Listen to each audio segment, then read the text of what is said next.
Hello ನಮಸ್ಕಾರ, welcome back to my channel. ನಾನ್ ಪ್ರಿಯಾ. ಇವತ್ತು ಫ್ರೈಡೆ ಬೆಳಗ್ಗೆಯಿಂದಾನೇ ವ್ಲಾಗ್ ಶುರು ಮಾಡಿದೀನಿ.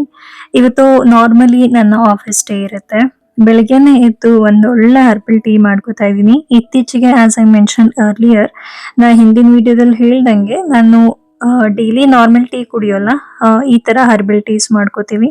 ನಮ್ಮ ಕಿಚನ್ ಗಾರ್ಡನ್ ಅಲ್ಲಿ ಕೆಲವೊಂದು ತುಳಸಿ ಸೊಪ್ಪು ಆಗಿರ್ಲಿ, ಶಂಖಪುಷ್ಪ, ಬ್ಲೂ ಕಲರ್ ಹೂವು ಇದೆಯಲ್ಲ ಅದು, ಹೈಬಿಸ್ಕಸ್, ಈ ತರದೆಲ್ಲ ಕಿತ್ಕೊಂಡು ಅದು ಒಂದು ಲೋಟ ನೀರಿಗೆ ಇದನ್ನೆಲ್ಲ ಹಾಕ್ಬಿಟ್ಟು ಸ್ವಲ್ಪ ಬೆಲ್ಲವನ್ನ ಸೇರಿಸ್ಕೊಂಡು ಅದು ಅರ್ಧದಷ್ಟು ಆಗುವಷ್ಟು ಕುದಿಸಿ ಇದನ್ನ ಟೀ ತರ ಕುಡಿತೀವಿ. ಲಿಟ್ರಲಿ ಸ್ಟ್ರೆಸ್ ಆಗಿರ್ಲಿ, ಏನೇ ಆಗಿರ್ಲಿ ರೆಡ್ಯೂಸ್ ಆಗುತ್ತೆ. ಅಥವಾ ಮೈಗ್ರೇನ್, ಹೆಡೇಕ್ ಇರ್ಲಿ, ಕೆಲಸ ಮಾಡಿ ಪ್ರೆಷರ್ ಆಗಿದ್ರೆ ಇದೊಂಥರ ರಿಲೀಫ್ ಆಗುತ್ತೆ ಈ ಟೀ. ಅಂಡ್ ಇವತ್ತಿನ ಬ್ರೇಕ್ಫಾಸ್ಟ್ ನನ್ನ ಹಸ್ಬೆಂಡ್ ಆಸ್ ಯೂಶುವಲ್ ನಾರ್ಮಲ್ ಆಗಿ ಉಪ್ಪಿಟ್ಟು ಮಾಡ್ತಾ ಇದ್ದಾರೆ.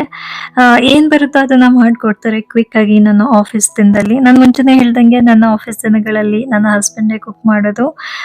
ನಾನು ಇನ್ನ ಬೇರೆ ಕೆಲಸ ಇದ್ರೆ ಮುಗಿಸ್ಕೊಂಡು ಇನ್ನ ನಾನ್ ಹೊರಡೋದೇ ಆಗುತ್ತೆ. ಸ್ವಲ್ಪ ಬಟ್ಟೆ ವಾಷಿಂಗ್ ಇತ್ತು, ನಾರ್ಮಲಿ ಎಕ್ಸ್ಪ್ರೆಸ್ ವಾಶ್ಗೆ ವಾಷಿಂಗ್ ಮಷಿನ್ಗೆ ಹಾಕಿ ಇನ್ನ ನಾನು ಆಚೆ ಕಡೆ ಬಾಗ್ಲು ತೊಳ್ಕೊಂಡ್ಬಿಟ್ಟು ರಂಗೋಲಿ ಹಾಕೊಂಡು ಕುಂಕುಮನ ಇಟ್ಕೋತಾ ಇದ್ದೀನಿ.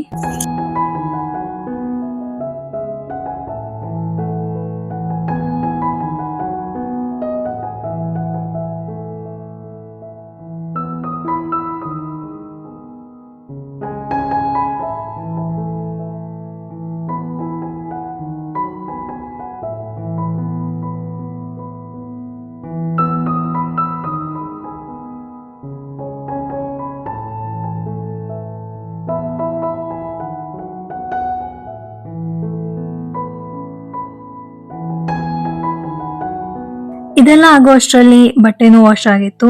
ಕ್ವಿಕ್ ವಾಶಿಗೆ ಹಾಕಿದ್ದೆ 20 ಮಿನಿಟ್ಸ್ ಅಷ್ಟೇನೆ. ಸೊ ಅದನ್ನೆಲ್ಲ ತೆಗೆದು ಒಣಗಾಕ್ತಾ ಇದ್ದೀನಿ. ಇತ್ತೀಚೆಗಂತೂ ಮಳೆ ಬರ್ತಾ ಇರೋದ್ರಿಂದ ಬಟ್ಟೆನೇ ಒಣಗಲ್ಲ. ಮೇಲ್ಮೇಲೆ ಹಾಕಿದ್ರೆ ಇನ್ನು ಹಸಿ ಹಸಿಯಾಗಿ ಇರುತ್ತೆ. ತುಂಬಾ ಹೊತ್ತಾಗುತ್ತೆ ಬಟ್ಟೆ ಒಣಗೋದು, ಅಥವಾ ಒಂದ್ ದಿನದಲ್ಲಿ ಒಣಗೋದು 2-3 ದಿನ ಆಗುತ್ತೆ. ಈ ತರ ಆಗುತ್ತೆ. ಇನ್ನು ಇದೆಲ್ಲ ಮುಗಿಸ್ಕೊಂಡು ನಾನು ಫ್ರೆಶ್ ಅಪ್ ಆದೆ. ಫ್ರೆಶ್ ಅಪ್ ಆಗ್ಬಿಟ್ಟು ಲೈಟ್ ಸ್ಕಿನ್ ಕೇರ್ ಮಾಡ್ಕೋತಾ ಇದ್ದೀನಿ. ನಂದು ನಾರ್ಮಲ್ ಸ್ಕಿನ್ ಕೇರ್ ಇರುತ್ತೆ, ಮಾಯಿಶ್ಚರೈಸರ್ ಪ್ಲಸ್ ಸನ್ಸ್ಕ್ರೀನ್ ಅಷ್ಟೇನೆ. ಇನ್ನ ಸ್ಕಿನ್ ಕೇರ್ ಆದ್ಮೇಲೆ ಪೂಜೆ ಮುಗಿಸ್ಕೊಂಡು ಹೊರಟ್ಬಿಡೋಣ. ಇವತ್ತು ಫ್ರೈಡೆ ಅಲ್ಲ, ಶುಕ್ರವಾರ. ಸೊ ಮನೇಲಿ ದೀಪ ಹಚ್ಚಿದ್ರೆ ಒಳ್ಳೇದು ಅಂತ ಬೆಳಿಗ್ಗೆನೆ ಪೂಜೆ ಮುಗಿಸ್ಕೊಂಡು ಹೊರಡೋಣ ಅಂತ ಪೂಜೆ ಮಾಡ್ತಾ ಇದ್ದೀನಿ.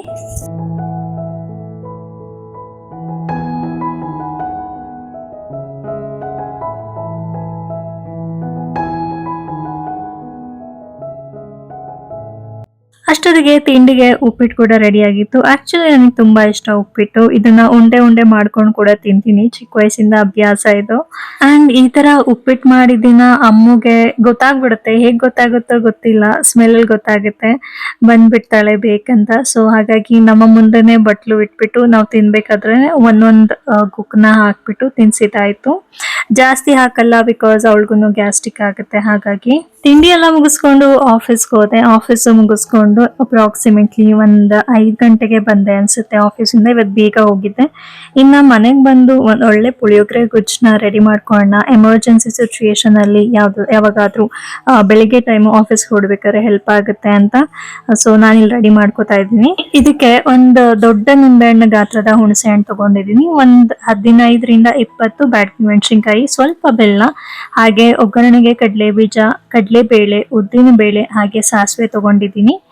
ಅಂಡ್ ಇನ್ನ ಪೌಡರ್ ಮಾಡ್ಕೊಳೋದಕ್ಕೆ ಇಲ್ಲಿ ಸ್ವಲ್ಪ ಕಡಲೆ, ಎಳ್ಳು, ಕಡಲೆಬೇಳೆ, ಸಾಂಬಾರ್ ಬೀಜ, ಉದ್ದಿನ ಬೇಳೆ, ಜೀರಿಗೆ, ಮೆಣಸು, ಸ್ವಲ್ಪ ಮೆಂತ್ಯ, ಇದೆಲ್ಲ 2 ಟೇಬಲ್ ಸ್ಪೂನ್ ಅಷ್ಟು ತಗೊಂಡಿದ್ದೀನಿ. ಹಾಗೆ ಸಾಂಬಾರ್ ಬೀಜನ 3 ಟೇಬಲ್ ಸ್ಪೂನ್ ಅಷ್ಟು ತಗೊಂಡಿದ್ದೀನಿ. ಮೆಂತ್ಯ ಸ್ವಲ್ಪ ಒಂದ್ ಅರ್ಧ ಟೇಬಲ್ ಸ್ಪೂನ್ ಗಿಂತ ಕಮ್ಮಿ. ಇನ್ನ ಈ ಕಡೆ ಬಂದ್ರೆ ಆಯಿಲ್ ತಗೊಂಡಿದ್ದೀನಿ, ಎಣ್ಣೆ. ನಾನಿಲ್ಲಿ ಆಲಿವ್ ಆಯಿಲ್ ತಗೊಂಡಿದ್ದೀನಿ. ಯೂಶಲಿ ಇದಕ್ಕೆ ಎಳ್ಳೆಣ್ಣೆ ಇರುತ್ತಲ್ಲ ಅದು ಚೆನ್ನಾಗಿರುತ್ತೆ. ಅದು ಸಿಕ್ಕಿದ್ರೆ ಅದನ್ನ ಉಪಯೋಗಿಸ್ಕೊಳ್ಳಿ. ಸ್ವಲ್ಪ ಕರಿಬೇವಿನ ಸೊಪ್ಪು ಒಗ್ಗರಣೆಗೆ, ಹಾಗೆ ಜೊತೆಗೆ ಇಂಗು, ಒಂದು ½ ಟೇಬಲ್ ಸ್ಪೂನ್ ಅಷ್ಟು ಇಂಗು. ಇದನ್ನ ಹೇಗೆ ರೆಡಿ ಮಾಡ್ಕೊಳ್ಳೋದು ನೋಡೋಣ ಬನ್ನಿ.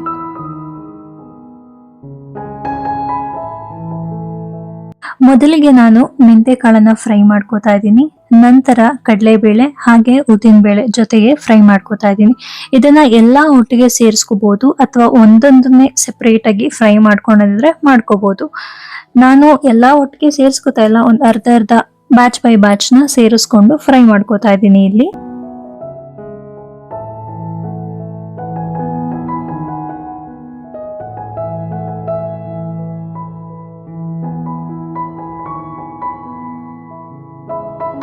ಕಾಳುಗಳೆಲ್ಲ ಫ್ರೈ ಆದ್ಮೇಲೆ ಇದಕ್ಕೆ ಬ್ಯಾಡಗಿ ಮೆಣಸಿನಕಾಯಿ ತಗೊಂಡಿರ್ತೀವಲ್ಲ ಅದನ್ನ ಸೇರಿಸ್ಕೊಂಡು ಫ್ರೈ ಮಾಡ್ಕೋಬೇಕಾಗುತ್ತೆ. ಇದ್ರ ಜೊತೆ ಸ್ವಲ್ಪ ಕರಿಬೇವಿನ ಸೊಪ್ಪನ್ನ ಹಾಕೊಂಡಿದೀನಿ. ತುಂಬಾ ಒತ್ತಿಸ್ಕೊಳೋದ್ ಬೇಡ, ಒಂದು ಕೆಂಪು ಕಲರ್ ಬರೋ ತರ ಆಗಿದ್ರೆ ಅಷ್ಟೇ ಸಾಕಾಗುತ್ತೆ. ಅದನ್ನ ಆಫ್ ಮಾಡಿ ತಣ್ಣಗಾಗಕ್ ಬಿಟ್ಟು ಇನ್ನ ಹುಣಸೆ ಹಣ್ಣು ತಗೊಂಡಿದ್ನಲ್ಲ ಇದನ್ನೆಲ್ಲ ಕಿವುಚ್ಕೊಂಡು ಅದರಲ್ಲಿ ರಸ ತೆಗಿತಾ ಇದ್ದೆ.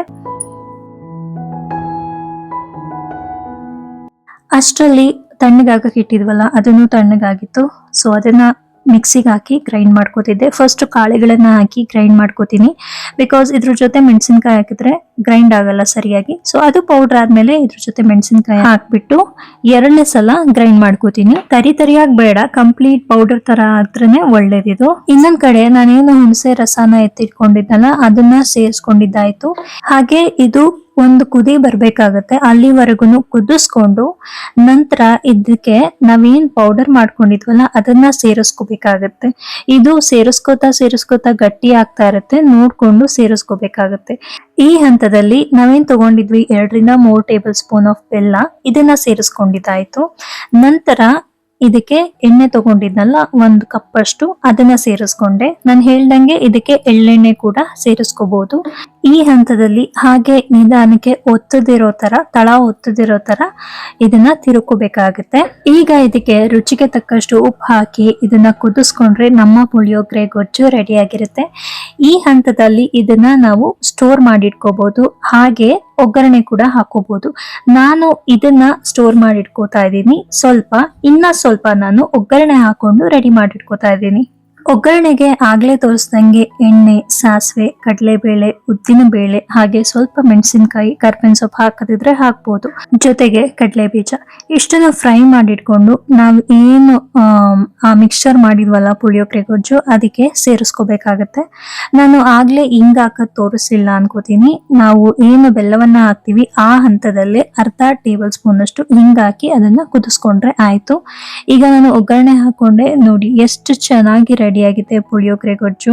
ಇದನ್ನ ಆಚೆ ಕಡೆ 1 ವಾರ ಕೂಡ ಇಡ್ಬೋದು, ಅಂಡ್ ಫ್ರಿಡ್ಜ್ ಅಲ್ಲಿ ಆದ್ರೆ 15 ದಿನ ಮೇಲೆ ಇಡ್ಬೋದು, ಏನು ಆಗಲ್ಲ, ಚೆನ್ನಾಗಿರುತ್ತೆ. ಸೊ ಇದಾಗಿತ್ತು ಇವತ್ತಿನ ವ್ಲಾಗ್. ಇಷ್ಟ ಆದ್ರೆ ಲೈಕ್ ಮಾಡಿ, ಸ್ವಲ್ಪನಾದ್ರೂ ಯೂಸ್ಫುಲ್ ಅನ್ಸಿದ್ರೆ ಸಬ್ಸ್ಕ್ರೈಬ್ ಮಾಡಿ ಅಂತ ಹೇಳ್ತಾ ನಾನು ಹೋಗಿ ಬರ್ತೀನಿ. ಖುಷಿಯಾಗಿರಿ. ಟೇಕ್ ಕೇರ್, ಬಾಯ್.